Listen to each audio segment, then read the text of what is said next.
વાળો તો જેટલા સોફિસ્ટિક બન્યા છે એની અંદર હવે નો ચાઇલ્ડ નો ટ્રેન્ડ ચાલુ થયો છે. No child. ક્યાં જઈશું ને ક્યાં અટકીશું ને એ ખબર નથી પડતી. એટલે સમાજે કોઈ પણ મીટિંગની અંદર આ વાતની નોંધ અને ચર્ચા 100% લેવી પડશે કે હવે આપણા દીકરા દીકરીઓને કહેવી પડશે કે ઓછામાં ઓછા 3 થી 4 બાળકો તો જોઈશે જ. આપણા દાદાઓને યાદ કરો, 7, 8, 9 ભાઈ બહેન હતા આપણે. અને આજે પરિસ્થિતિ બદલાઈ છે.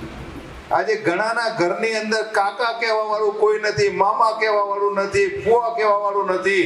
આવનારા દિવસો એ પણ આવી શકે કે બજારની અંદર બોર્ડ લાગતા હશે કે અહીંયા તમને ભાડેથી કાકા મળશે ને અહીંયા ભાડેથી મામા મળશે.